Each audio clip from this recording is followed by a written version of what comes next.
Welcome to Equal Entertainment. I'm Tracy E. Gilchrist. Za is proving she has soul, winning big at the 2023 Soul Train Awards. Za won 4 awards: Best R&B Soul Female Artist, Album of the Year, Song of the Year, and the Ashford and Simpson Songwriters Award. Usher secured 3 awards for Best R&B Soul Male Artist, the Certified Soul Award, and Best Collaboration for Good Good with Summer Walker and 21 Savage. Also, Janelle Monáe took home the first ever Spirit of Soul Award. The Beehive is buzzing as Beyoncé's Renaissance concert film is set to hit theaters on December 1st. Beyoncé dropped a new trailer for the film during NBC's Macy's Thanksgiving Day Parade broadcast.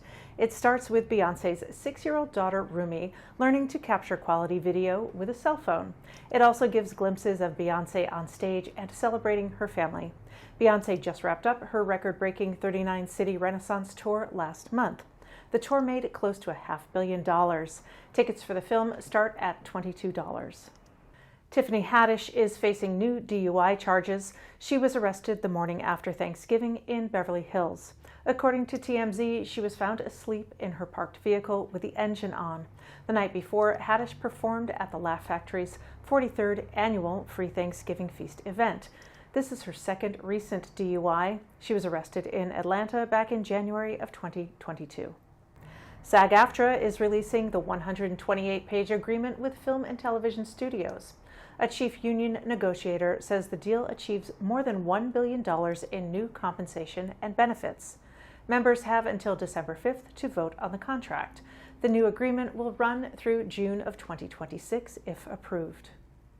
Hannah Waddingham has a new holiday special on Apple TV Plus called Hannah Waddingham Home for Christmas. In it, Waddingham and her special guests, including the London's Gay Men's Chorus, are celebrating the Christmas spirit from the London Coliseum. Hi, I'm Tracy Gilchrist. I'm with The Advocate. Hey, Tracy. How are you today? I'm good. How are you doing? I'm doing really well. Well, I want to congratulate you on your special and also thank you for speaking with me today. Oh, and I love your... Great. Well, I was just going to say I love your Wizard of Oz companions of Dorothy at the back. Thank you. Yes, that's my little that's my little bit of gay back there. But I love that. I love that. It's really gorgeous. A gorgeous print. Really gorgeous. Oh, thank you so much. Yeah, it's a little trippy. It's beautiful. Yeah, thank you so much. Well, Hannah, I want to just begin, I hope kind of simply, and ask you what the impetus was for this special, this beautiful, extravagant Christmas. My manager, Nick Tedisco, came to me and said, "Look, you've guested on a Christmas special. You've sung on Ted Lasso in the Christmas special. Maybe it's time." And I immediately said, "Oh, being self-doubting, I went, oh, I don't know whether anybody would want to watch that." And he was like, "You kidding me? Let's go and speak to people about it." And the natural home, of course, was to approach Apple. And we pitched it to them and said, I was very, very vocal in terms of exactly what I saw it being. I wanted it to be timeless and beautiful and very much about musicians, not necessarily about stars. I wanted it to be, in no uncertain terms, at the London Coliseum, the home of the English National Opera, because that is where I've been since I was 8 years old. That's where my inspiration comes from. And they listened and absolutely delivered on everything. And then they mounted the most extraordinary group of creatives around me, and Hamish Hamilton and as the director, and Misty Buckley doing the set design, Dave Tench, my brilliant musical supervisor. They put a group of people around me that I had to step up to. Wonderful. Well, and you did. There's a beautiful moment in the special where you call out to the fact that your mom had performed there and that you're performing there now and your daughter's in the audience. Would you talk about what that meant to you to be able to kind of make those connections? Yes, it was a great gift, really. The best kind of Christmas gift that I could be afforded, because I wanted it to be the centerpiece. If you look at it on the timeline of the actual show, it's in the dead heart of it, right in the middle. And I wanted that to be where we've come onto the stage, we've said, we've got this covered, you can relax. Then we bring out the Lasso Boys, we bring out Leslie Odom Jr. and let people know that we know what we're doing. And then we get to the crux of why we're there in the London Coliseum is because from the age of 8, I've spent 30 years of my life in that building, in the same little box that my daughter is in at the age of 8, which was the most unbelievable kismet. My mum, who unfortunately is very heavily inflicted by Parkinson's disease, is sitting in the box in her wheelchair, there nonetheless in her beautiful dress, with my dad sitting next to her, whom also I thought I was going to lose during the making of Ted Lasso. He was very poorly.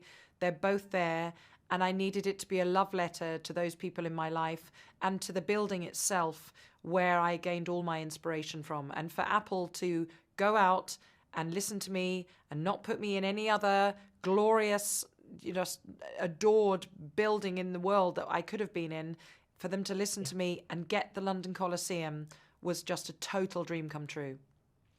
Yeah, beautiful. Well, it's a really lovely, touching moment. Thank you. Yes. And you mentioned the Ted Lasso boys, and you had many of your cast members there. And also I saw some folks from Sex Education. Yeah. And I believe some West End folks. Game were of there. Thrones as well. Oh, yes, yes. Incredible. Would you talk about what it meant to you to have these colleagues and friends with you there for this moment? It makes me realize that they value our friendship just as much as I do. The invitation went out to all of them. I mean, not least of which my fellow AFC Richmond Greyhounds. We put a blanket thing out to them saying, look, I'm doing this special. I would love you to be there, whether it's in the audience or on stage. And it was literally like beating them off with a stick. Because they all wanted to perform. It was gorgeous. Apart from Jeremy Swift, who went, Han, I love you. I will be there. I don't want to be on stage. I was like, darling, the fact that you're even in the room would be gorgeous. But for so many of them to just be like, I'm up for wearing a tux and having a Christmas stick and a top hat and all the rest of it.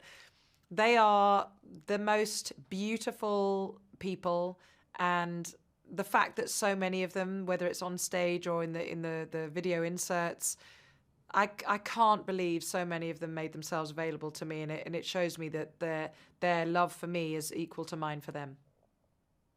Yeah, it was really fun to watch. And would you share, some of them did perform or get on stage, and who surprised you the most?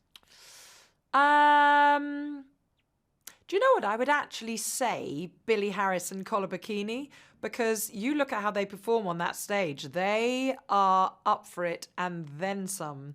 I knew that Brendan Hunt is a brilliant, massive performer. I knew that we would have a great energy on stage. I knew that James Lance comes from a theatre background as well. But to see Billy Harris and Collar Bikini getting up there, learning a dance studio. I mean, we got them all in a dance studio, learning to dance with canes. Incredible. And then gorgeous Nick Mohammed. I mean, I don't ever want to do anything without Nick Mohammed. He's a scene stealer. Yeah, he's just gorgeous. He can steal any scene with me whenever he wants. Wonderful. Well, Hannah, I'm with the Advocate, which is LGBTQ plus media, and this special is, it is really campy and really gay. But you know what it is? It's more than anything, I wanted it to be an absolute celebration of the LGBTQ community. Exactly. Because of being a patron of the London Gay Men's Chorus, and the fact that they are absolute magnificent musicians, and my beloved friends Scott Baker and Patrick Davey, the Fabulous Lounge Swingers, without doubt are the most successful, loving marriage. They got married about 10 years ago. They are two of my daughter's godparents, and I needed to have representation of the LGBTQ community, showing it's not all about flounce or about glitter and whatever, that they are beautiful, beautiful people that I would never be without. I am a kindred spirit with the whole LGBTQ community. I find there is something about people whose desire in life to be who they are is suppressed by others.